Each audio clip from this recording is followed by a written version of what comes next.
My guest this morning is Hispanic evangelical leader Reverend Samuel Rodriguez. He's president of the National Hispanic Christian Leadership Conference, representing over 34,000 churches and 16 million members. Reverend, it's great to have you on the air this morning. Thanks so much.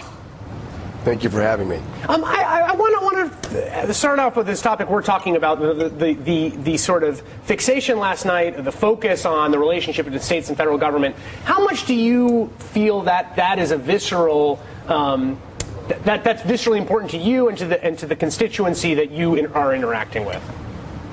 Well, the idea of limited government to a degree speaks to a great concern of conservatives, particularly those that are right of center, not necessarily hard right, but right of center, concerned with the idea that government has become too big. And if government becomes too big, two objects cannot occupy the same space.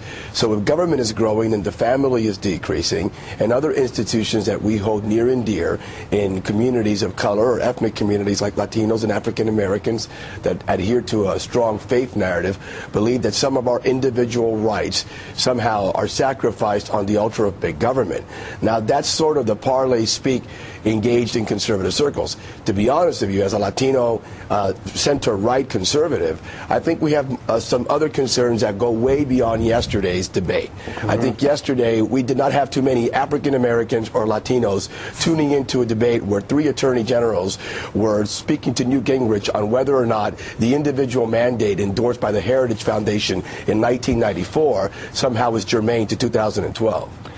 I want to follow up on that, but first I want to go back to something you just said, which I think is interesting. And you talk about this principle, which I think you see reflected. It's the principle that unites these sort of different forms of conservatism. Conservatism very focused on family values, socialist conservatism, and conservatism that's more worried about the growth of government, the growth of the state, and the limitation on freedom. That as the government grows, the family shrinks. You just said so.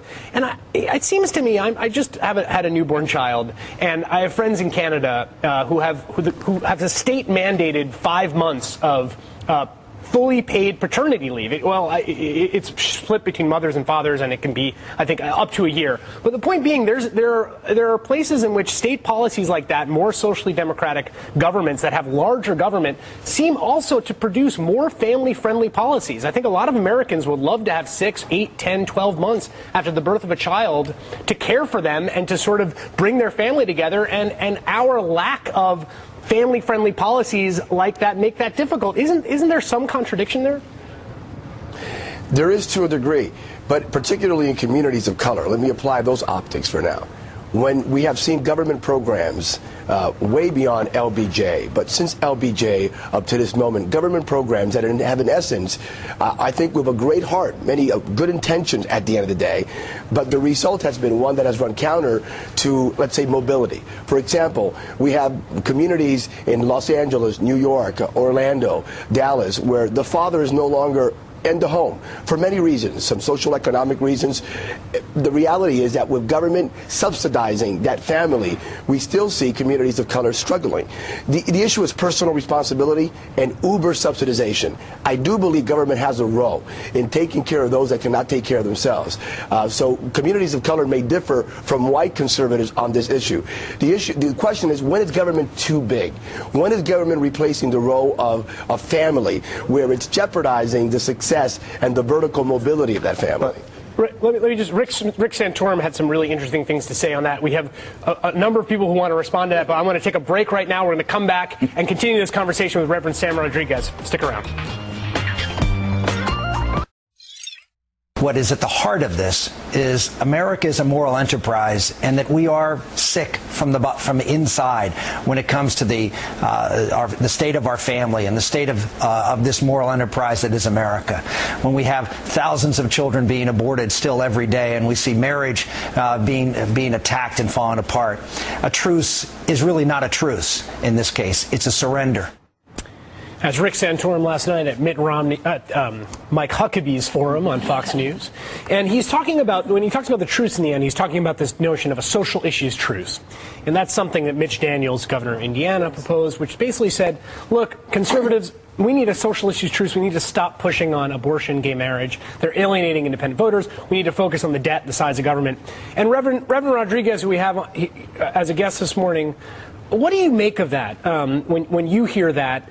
I was struck last night by how absent some of the sort of most basic social conservative issues were from that forum. We were expecting a lot more of discussion of traditional evangelical issues and social conservative issues. Do you see the social issues truth sort of taking shape right now on the right? I do. Not necessarily that I'm wholeheartedly endorsing the idea, and then we would have to redefine what these social issues are. At the end of the day, the Republican Party finds itself divided. Whether or not it's going to promote the Tea Party agenda, the social conservative evangelical agenda, or the libertarian sort of Republican agenda. And it's going to have to reconcile all those three elements. Will it be Mitt Romney or Newt Gingrich? That's the question. But sacrificing social conservative values, as you may say, may alienate some of the evangelical voters that right now are questioning who is the preferable choice for evangelical conservative social value faith believers. So look, this is Jared Bernstein, by the way, Reverend Rodriguez. Nice to hear you, Reverend. A lot of resonant thoughts. But I was struck by the absence of actual kind of numbers and facts from this part of the debate, I got to say. And while I understand where the Reverend is coming from, in fact, if you actually ask how big government has gotten, and you look at it as a share of GDP, which is the accepted way of doing so, and you take out, you have to take out the impact of the recession, because the government is always going to be larger in a downturn, in an economic downturn, and I'm going to ask you about that in a second, Reverend. In fact, the president spends about 22% of GDP, which happens to be about the same as Ronald Reagan, and the average for the last 40 years has been about 21%. So there's really no there. Now the expansion, I think the Reverend may be referring to has to do with the safety net that kicks in when the economy goes south, which it has with a vengeance. So what I'm interested in your view is, as you talk about big government and the problems therein, in fact, I would argue the safety net has been insufficient in actually keeping people falling out of it in the Great Recession. And I know you represent a lot of the kinds of people I'm talking about. So could you try to square that for me? Sure, and mind you, as it pertains to the safety net, again, I may differ from the traditional sort of white conservative, but as it pertains, I actually supported something called a circle of protection, where I met with the president. Yep. I met with the president in order to make sure that certain items in the budget that would egregiously impact poor and ethnic communities would not be sacrificed as it pertains to some of the budget negotiations. So we have different optics here. So a Latino conservative may not necessarily equate to a white conservative. And mind you, I repudiate the archaic term of a right wing. I would not identify myself as a right-wing Republican. But that being said, the idea of there is an idea embedded within the evangelical community that's historic. The idea that there is something called American exceptionalism. Let me define that for you. It's the idea that Mark Nuttall from the Reagan administration alludes to frequently. God over man and man over government. That's the idea. God over man, man over government. And that's the pecking order. When government grows, one of the two other elements must move out of the way. And what we are concerned with, particularly in my community, is when we hear terms like government bailout of the auto industry, the healthcare industry, Fannie Mae, Freddie Mac. We have government perception versus reality, government takeover. When that happens, what is sacrificed on the other end? That's our concern with big government. Reverend Rodriguez, I'm more moved by the point you made about absent fathers. And it seems to me that these issues of the family would be more resonant with your constituency than, for example, what went on with Fannie Mae and Freddie Mac. And I take your point that in terms of the safety net, there was a time, particularly in the 70s and the 80s, where the government was involved in what you could call subsidizing people to not be married, and that was a problem for minority communities. But what I don't understand, and I'm with you on that, I really think that welfare reform in 1996 was a wonderful and insufficiently heralded thing. But the idea that this is about the federal government versus states is perplexing to me, because why couldn't doing things the right way be a matter of what the federal government does as well, as opposed to having a patchwork of states come up with varyingly effective plans for creating real change in families? If we want change for minority communities in the family, do we want to rail against government when government can do good things and bad things in these cases, as we've actually seen? What do you mean by railing against the government? It's a 200-year-old argument as it pertains to which side of the fence do you fall on as it pertains to federalism. And the issue of states' rights versus federal rights. Of course, that sort of argument was used to perpetuate the idea of slavery, likewise in the 1800s. And even now, today, in the 21st century, we're looking at Alabama and Arizona engaging those states' rights to alienate communities that I hold near and dear and that I advocate for. So I am not completely in favor of the federal government basically doing nothing and applying sort either of a Herbert Hoover or a Dwight Eisenhower sort of motif. There you but go.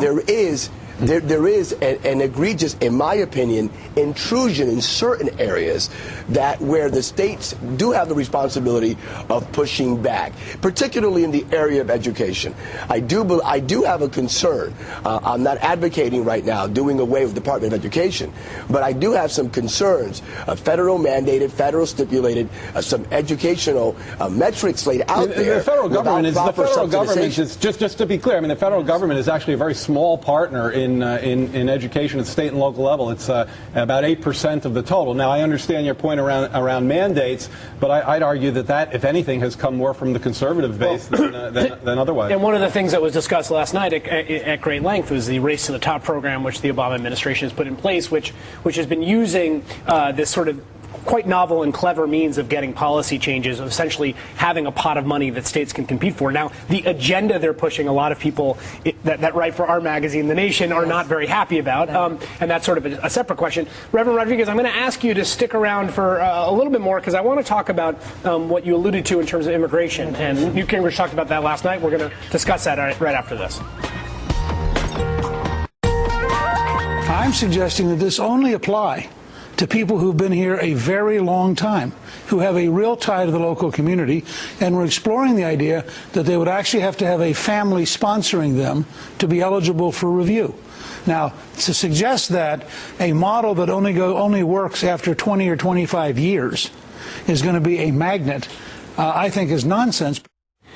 As Newt Gingrich last night discussing and defending his proposal for immigration. And I thought what was interesting about that, Reverend, is immigration has been a real sort of hot point in the debates, and any candidate that has attempted to propose a policy or defend a policy which is not completely maximalist, not completely against anyone getting any citizenship, shutting down the borders, has opened themselves up to attack. And we saw Newt Gingrich in that clip was being defensive. He was back on his heels after appearing to defend something slightly more humane, slightly more open. You know, Hispanics are going to be a very important key swing vote in this election. And what do you make of the immigration politics as you've seen them play out in these Republican debates? Whoever wrote the manual as it pertains to Republican success for 2012 by alienating the Hispanic American electorate, really, that person needs to be sat down somewhere with a couple of caramel macchiatos in a Starbucks and psychoanalyzed. I believe it is political suicide. The Republican Party is committing political suicide via its immigration reform rhetoric. It's absolutely absurd. I can't explain it. Without the Latino electorate, it's impossible to take Colorado, Nevada, New Mexico, and Florida, these quintessential swing states. A 44% constituency that voted in favor of George W. Bush in 2004. 44% of Latinos. That number has diminished to the low 30s as a result of Sensenbrenner, Tancredo, and this anti-immigrant rhetoric. The problem is not even about securing the borders. The problem is you don't hear any of these presidential hopefuls saying, by the way, we are anti-illegal immigration, but we are wholeheartedly in favor of legal immigration. Well, we are anti-amnesty. Yeah, that's not entirely true. I mean, the line about being in favor of we're against illegal immigration and for legal immigration, that is Mitt Romney's line. I mean, whether you believe it or not. Christopher Friedland wanted to get in here. So, Reverend Rodriguez, I wanted to ask you a question of how hostile do you feel and does your community feel America is becoming for immigrants? And I would just like to, sort of speaking from my own experience, right? I'm Canadian. I'm probably the only non-American in this conversation. I live here on a green card. I'm very grateful to you all for letting me do it. I love it. Note to Bookers. Ixnay on What's that about? But I have found just crossing the border, to be an increasingly unpleasant experience. I forgot my green card the other day. I left it at home. I had my passport. And it's really deeply unpleasant. And everyone I know in who is not American is now finding, and this is like, you know, not people of color, and, you know, there is really a sense of active, hostility? aggressive hostility, intentionally making you miss your plane, intentionally treating you in a demeaning way. I've had people citing the new state laws and saying, you better watch out. We are not a country that likes people like you. Yeah. Reverend, do you feel like that there's been sort of a dark direction in which things have moved in that respect? Without a doubt, a xenophobic and nativistic spirit once again emerges in America. Now, it's cyclical. The Chinese Exclusion Act and what so. It's part of our DNA, unfortunately. I never would have believed that my children growing up in the 21st century would have to counter some of the rhetoric, some of the terms, some of the things that we're hearing. I just came back from Alabama. And Arizona 3 weeks prior. It's totally amazing to me, and it's beyond me, a Generation Xer, and we'll be confronting these sort of issues in the 21st century. Really, that's why I may be right of center, but I'm an independent. I have a problem with both the donkey for certain reasons and with the elephant for other reasons. And with the elephant, my primary problem is this issue of immigration. What is the conservative movement trying to conserve, by the way? Are they trying to conserve a pigmentation, the color of the skin of the majority of a party or political ideology? Is it conservatism of what? Western European majority? What are they attempting to conserve? If it's conserving ideas, the ideas of Abraham Lincoln and Ronald Reagan, that's one thing. If it's conserving or trying to conserve some of the ideas of Pat Buchanan and Tom Tancredo and Jane Sensenbrenner and resurrecting George Wallace, that's another, and I don't want to be part of that sort of resurrection or conservative movement. The Republican Party needs to have a road to Damascus experience, a wake-up call. But Reverend, you talked earlier about how there were different Republican parties. And as you look out at the census figures for 2050, when this country will become a majority-minority country, how much of the nativism, the xenophobia, particularly from the Tea Party, do you see as central to the future of this Republican Party? You talked about political suicide, but perhaps they're looking at a country they believed once existed, and in that anger, nativism, xenophobia, we're seeing some of this upsurge of what Christian and others have talked about. This is where I think, at the end of the day, what you're going to see is the emergence of an independent movement that will be right of center, not hard right, but right of center, independent movement that will run a counter narrative or an alternative narrative to the Republican Party and even to a degree to the progressive liberal, the Democratic Party. There's a brand new movement emerging in America. It's center right. It's not hard right. It's that circle of protection, but with social conservative values that do not alienate or polarize. It's difficult to explain, but it is emerging. And I think the Latino community will emerge as the leaders of that sort of political apparatus in the 21st century. But again, that immigration rhetoric is alienating. To occupy the White House in 2012, Mitt Romney, in my opinion, is not doing a great job in winning Latino voters over. Newt Gingrich, the former speaker, is doing a bit better. But at the end of the day, there's going to have to be a mea culpa with the Latino community in a moment of reconciliation of, hey, guys, by the way, we're sorry. It was just a campaign. Now we really need you for the election. Reverend Sam Rodriguez, president of the National Hispanic Christian Leader Conference. Great thanks for joining us this morning. Really appreciate it. Thank you for having me.